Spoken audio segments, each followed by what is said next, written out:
But then when my dad went to prison, I was 17. When he started taking steps backwards, I was 16. When my daughter was born, well, I would have to say when she was probably about 2 is when I really started to realize that if you want to do something, you just have to have that drive and that motivation. I will say this, though, it doesn't happen overnight. That's why I would like to use myself as an example because it doesn't happen overnight. So people do put a lot of strain on each other and on themselves. But if you never hear it at all, then it's not going to cross your mind. But even if you have somebody telling you to do it when you're 21, it might click when you're 30. But if you don't have nobody telling you to do it until you're 35, then it might not click till you're 45. So just to have somebody telling you that it's a stepping stone, it's a process because it's not going to happen overnight. Let's step back a little bit. You mentioned your father. You mentioned your father's a major influence on you as far as your work ethic is concerned. And he said around that age 16, he took some steps back. I think at 17, you say he was sent to prison. He went to prison, he went to jail, then he went to prison 2007. Well, he started to go to jail around that time. He started to go to jail and then like 6 months, and he'd come out and he'd go in. So, but he like officially went to prison when I was, I think, 19. So, And so let me ask this stupid question. What were some of the feelings you were experiencing at that time? He's here one day, and the next thing he's gone for a long time. man, my dad was so tough on me that I kind of feared him. I kind of just stayed away from him. When my dad had the day off, I didn't want to be at home. Yeah, I wanted to go to my friend's house. So this is sad to say, but when they took him away from me, I felt free. I love my dad now that I'm older and I understand, and that's hard to say. And I really broke down. Like, I finally got my own apartment not too long ago. I moved back home from Florida, but I finally just told my dad, I'm 33 years old now, and I told him, I was afraid of you as a kid. That's why I really didn't talk to you while you were in prison. I was terrified of you, man. My dad was very physical with us, and How I did he don't know. respond when you shared that with him? He just said that he loved me. Like, we didn't have a face-on-face chat. It was just a little text. We're pretty tough on our kids, man. I agree with you. And lost. Yeah, and sometimes a little too tough. I will also say that I did feel like I was lost too. I felt like I had a lot of responsibility now. I started to have like rap lyrics tattooed on my arms and on my forearms because I replaced him with my environment, the people that I was around. Today, how would you define your relationship with your father? We're close. Yeah. I love my dad. I think that them 10 years, my dad got a reality check and he's trying to build his relationship with all of his kids. I called him last night and I asked him about the football games and if I could refreeze my pork loins. But now you're a dad, and you said that turned your life around. That really impacted your life. So what were the specifics that impacted your life? It was your daughter, right? You have a daughter. Mm-hmm. Yeah, when she came in your life and made you daddy, how did that impact you? What are some things that hit your head? Well, I knew I had to provide for her. I didn't get my real reality check until I almost got caught with 4 ounces of cocaine one time. And then I almost got shot in the back of my head. The bullet went like literally right past my head. If my friend was playing NCAA football, if he didn't say my name, he scored a touchdown, this amazing touchdown that he scored playing NCAA. He was like, bro, you got to see this touchdown. I love Judge Mathis. I watch him all the time, but he calls them the real street thugs. One of my homies at the time was a real street thug. He brought a crackhead over to the house with him, and my boy, rest in peace, Ricky said, bro, you got to see this touchdown. And I turned my head. Right when I turned my head, the crackhead tried to shoot me in the back of my head, and he had a bandana wrapped around the gun. If he would have shot me, there wouldn't have been no fingerprints. And then they robbed me. That was strike one, and then almost getting caught with the coke was strike two. People owed me money all over the streets, friends and other gang members. I was just getting more in debt. I was watching my daughter sleep one day, and I was just watching her. Her mom was sleeping. She was sleeping in her crib, and I was just standing there watching her sleep. Like, what am I doing? Hit a switch in my brain. All right, I'm Yeah, done with all of this. that's powerful, brother. What are some things you're doing now? You got your own business, career? Right now, I am at a jewelry shop. I really want to do real estate. That's my goal. I have started a couple businesses, but they haven't got to where they failed. But my goal is real estate. It's actually funny because Monopoly is right here. Okay. Nothing wrong with that, brother. Yeah, yeah, okay. Let me ask you a couple more things there before we wrap up. Why real estate? What triggers you about real estate? A lot of people like real estate only because of the money, and with me, it's more. For one, it was my favorite game when I was a kid. It was just fun, and you learn finances and you learn financial literature.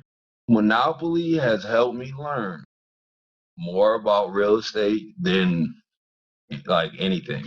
Just from playing it with a friend, you can Right. take the game of Monopoly. Now I'm kind of veering off a little bit, but it's life. Real estate is the way of life. How we came over here, and this is what I find fascinating about it, is when we came over here, we set metes and bounds. We used compasses and we used rectangular systems and we used mathematical like algorithms in a sense and just laid down territories. This is mine, this is yours. This is mine, this is yours. And then that is how we form the United States, and that is wealth. And that's how we establish wealth. That wealth is what gets passed down, and it goes all the way back to slavery. And wealth, and this is the world. Real estate and land is never going to go anywhere. It's always going to be here. You can always pass it down. Main way to build wealth. You talk about the game of Monopoly, and I know a very successful entrepreneur. His attitude towards Monopoly is your attitude. It teaches you a lot. And he would encourage his family members and young people he's in touch with to play it. And they play it a lot. And I think if you look at the history of the game, the guy who developed Monopoly, that was his sole purpose, was to teach them the importance of business, investing, real estate, things of that nature. So it's fascinating that here it is. No one sat down and said to you, well, here's what Monopoly's all about, or you weren't taught that in the classroom, but you got that. And that's the one thing that gets me about a lot of people like you is that entrepreneurial mindset, how it comes about. More often than not, unfortunately, it doesn't come about because you went through middle school, high school, and they taught you these things. Thank God, somehow or another, you just have this mindset of, this is what I'm learning. Now, this is how I'm going to apply it. And let me just say this to my listeners. This is Book Talk with Corbin. I'm your host. We're having an interview here with Brother Jimmie Jackson. Had some problems in the beginning here, problems from my end, but thank God we were able to work them out and be able to speak to this brother. And this brother's got some very important things to share with us, very inspiring and motivating information to share with us. So I hope people really take note as to what this brother's saying, and hopefully we'll be able to bring him back again sometime. Brother, I found you on a Black conservative Facebook page. One thing I wanted to talk to you about is what in particular sort of allows you to lean towards political conservatism. I was always not taught, told to Oh, be more democratic. Told, this is what you do, wow. this is what you do, this is what you do. Mm-hmm. You know, just like in the rap lyrics, this is what you do, this is what you do. Not why, not why, not why, you know? Mm, mm, Like, I was never even taught that it was a Democrat that put in the Civil Rights Act. They don't tell us that. They just say, Martin Luther King, Civil Rights Act, you got it, keep it moving. That's mm-hmm. it. They don't tell you why you are Democrat. In our community, you don't disrespect a person the way that, or you're not supposed to, the way that Candace Owens went at Cardi B, and that caught my attention.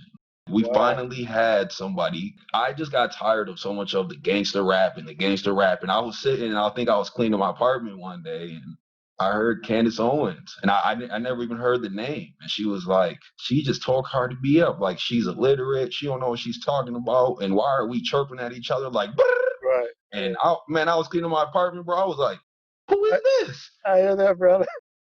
I was like, who is this woman? We finally got a strong black person in politics. And I thought she was a politician. I didn't know who she was. Finally telling a gangster rapper to sit down and shut up. Like, she put her in her place. My jaw dropped. I can't explain to you. So I started looking up Candace Owens. I don't agree with everything Candace Owens said. I'm not this big Candace Owens fan. Some people believe that. So I bought her book and I started watching her podcast.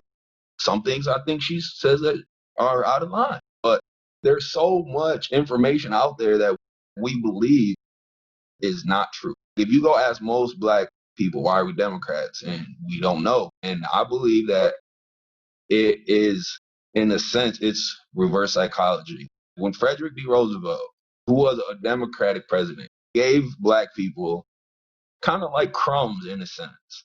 During the Great Depression, black people loved the Democratic Party. They didn't care that the ex-slave plantation owners were Democrats. They were just happy that they got something from a political party. And then if we fast forward, the Jim Crow laws were Southern Democrats. The slave plantation owners were Southern Democrats. The Ku Klux Klan were Southern Democrats. White Republicans got lynched. I think 1,900 white Republicans got lynched with black Republicans. And then when I looked at the numbers, 28% of Democrats voted against the Civil Rights Act. 28% of Democrats voted against it. Only 20% of Republicans voted against it. So more Republicans were for the Civil Rights Act than Democrats, but they had a higher number in the House and the Senate. But when Lyndon B. Johnson signed that bill into effect, he said, we got those niggers votes for the next 200 years. Yes, he did. They don't tell us those things, bro. The slavery system, Jim Crow, and welfare are all government policies. So we're always stuck on this government policy. And this goes for all races. We don't really get taught government that well. I watch, and yes, suburban schools do have a higher education than lower income schools. But back in the 1800s, kids were updated on government policies by the time they were in like 7th grade. They knew the government. They made sure that them kids were not going to be controlled. And now it's like we don't know what is going on these days. We're so behind in general, and we don't know why it is we're doing what we're doing. And when I started to read these facts, it was just like, I never even heard of Black Wall Street 1227. I didn't know that a black woman created GPS and that a black man created advancements of the cell phone. And I didn't know. I had to go see the movie Hidden Figures to know that that even happened. So when I started to find these things out that Candace Owens was talking about, it caught my attention that the image of victimization needs to go, because a lot of the things are exaggerated, even though they are true, and there's no reason it should happen at all. And I use myself as an example, as an epileptic, as a person who has seizures. I've crashed my car. I've had to walk in the rain, in the snow. Man, bro, I've had on clothes like this with a tie on and been walking places and got rained on. I've struggled through the struggle, and I still am not where I want to be in life. So I really don't believe that the victimization role and we're suffering and that's all we need to do is just, we need this, instead of we can come together. When King Vaughn, who was loved by the black community, just got shot weeks ago, you didn't hear nothing from any Black Lives Matter or anything like that. And they had a picture of his dead body online. Why isn't Black Lives Matter saying, why is another rapper dead in Atlanta? And he was a good dude. Same thing with Nipsey. He was a good rapper from California. I didn't hear Black Lives Matter, nothing, bro. And now that the presidency is done, all of that is gone now. So it's literally a mind oppression, bro. Let me ask Candace Owens, you were referring to her book, Blackout? Yep. Yeah, I've got that too. Don't let me put words in your mouth, but I think one thing I hear you saying. I do know a little bit about her. Don't let me put words in your mouth, but I think one message you trying to bring to the Black community is we have to get rid of this whole victim mentality. Throw that off, because it's going to be difficult if we keep viewing ourselves as victims to start enjoying some victories, start moving ahead. Am I putting words in your mouth there? Oh yeah, I agree, bro. How are you going to move forward in life if you're always going to keep asking for things? Would you rather own the liquor store or, well, first of all, the liquor store's got to go. I hate the liquor stores. They all got to go. But are you going to get more successful if you're going to stand in front of the liquor store and ask for things, or if you're going to start your own liquor store? And I shouldn't use liquor stores as comparison, but those are the most businesses in our neighborhood. Liquor stores, funeral homes. I need to get on to my next interview. First of all, let me make my comment to my listeners. This is Book Talk with Corbin. I'm your host. We have with us Jimmie Jackson, great brother. Met him through Facebook. He just shared with us some very, very important information, and I really hope people take it to heart. Brother, do you ever think there'd be a possibility we could do another interview with you? Oh, yeah. Let me know when. Okay. We'll definitely do that. Maybe sometime we can talk to you a little bit more about your passion, real estate. Share some things with us. Because you never know. Maybe one of my listeners would say, hey, well, let me connect with this guy. Maybe we could do some real estate stuff here. You're out of Philadelphia, aren't you? Is that right? Grand Rapids, Michigan. Grand Rapids, Michigan. Down here in Louisville, man, we got some serious real estate opportunity. I got to get my feet wet. Okay, I hear you. Well, brother, I'm going to end this here. I want to thank you again, and please keep in touch with me, okay? Sounds good, and thank you for letting me on here. It was a Sure. pleasure, bro. No problem.